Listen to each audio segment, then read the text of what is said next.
Directors are a different situation.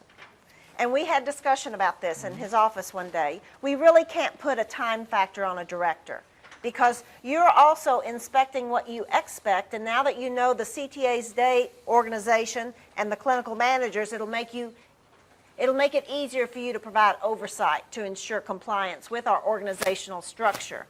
But for a director, it was very hard to put a time from here to here you do this or that. So what we decided to do is look at, with the help of regional managers and your feedback, we decided to look at directors' daily tasks, weekly tasks, and then those tasks that are done monthly or quarterly. So we tried to list the major things. Now, when we get into this type of organizational structure, you've got to remember not every single component of every single thing can be listed. That's impossible. It may fit in that bucket because we got a comment last week in Florida, where is coding? I didn't see coding. Well, coding is part of the review and approval of that episode. It's a component of that review. So don't get caught into that web when you go back to present this to your staff either, because there's several things that just are, like we say, are buckets. Order management is a bucket. Payroll billing is a bucket. Approval and review of an episode is a bucket. So for the director, daily tasks, again, in the morning, they're a key person for that stand-up meeting to review the daily workflow, to look at the care plan detail, final claim listing with the clinical manager and the CTA and identify those priorities. Oversight of that meeting and monitoring the referral tracking log. Again, intake coordination activities. The referrals to clinical programs to ensure that we meet timeliness because our clinical programs have different standards than routine admissions. And the director has to be involved in those. Monitoring team care management. Again, you can't monitor the team management unless you know what the organization of those buckets should be. Tracking Medicare admissions, that's the bane of your existence, I'm sure, if I saw hands going up of how often you're asked how many Medicare admissions have you had for the day or the week or the month. Obtaining ED approval for private insurance referrals. Approving episodes for start and research.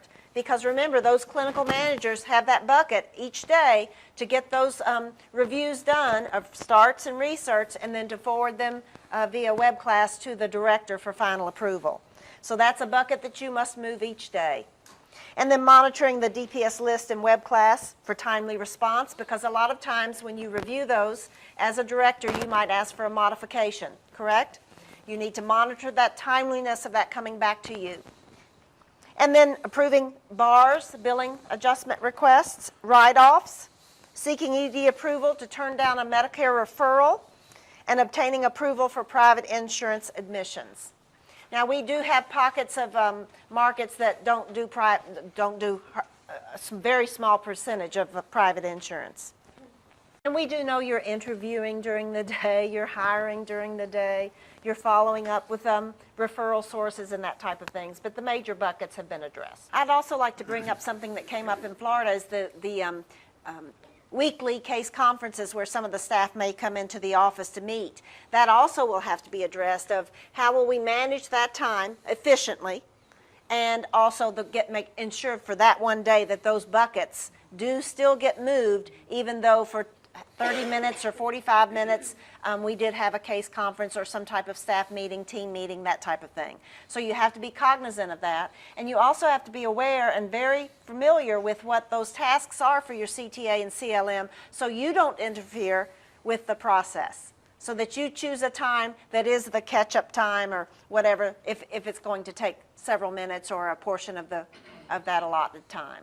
So we don't want to sabotage our own staff, I guess is what I'm saying. So be aware and cognizant of that. Right. And you know, you're all moving up in management. And I know that the reason you are where you are today because you are the best. And one of the things in leadership in management is time management. We all have to do. And as you move up, and you guys are tomorrow's regional managers and all the way to CEOs of the companies. But when you're moving up, you have to ensure your team is doing what they're supposed to do. That doesn't mean you do everything. So that is a major task for any manager to ensure that every member of your team in AFAM way is moving their buckets. And that's why the morning meeting is so important. That's why managing by walking is important, because those directors who are always sitting in the office behind a computer, I mean, I know of a director, she fell in love with SHP reports all day. You know what I'm saying?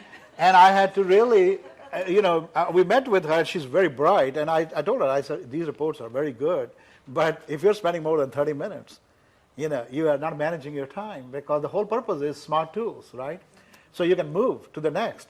So it's very important that we don't fall in love with any one thing, and we just ensuring that our team, clinical team, is moving. And same way clinical managers have to do, because they are the future directors, and they have to manage their time. So having a morning meeting, moving your buckets, and like Missy said, other tasks, how you organize them is always going to be very one-on-one. You have to decide, because you are the best position, you are in the best position to determine those needs. But what AFAM is asking is, make sure in your position those buckets are moving for sure on that time, and rest how you're managing your time on a weekly or daily basis, we trust your judgment.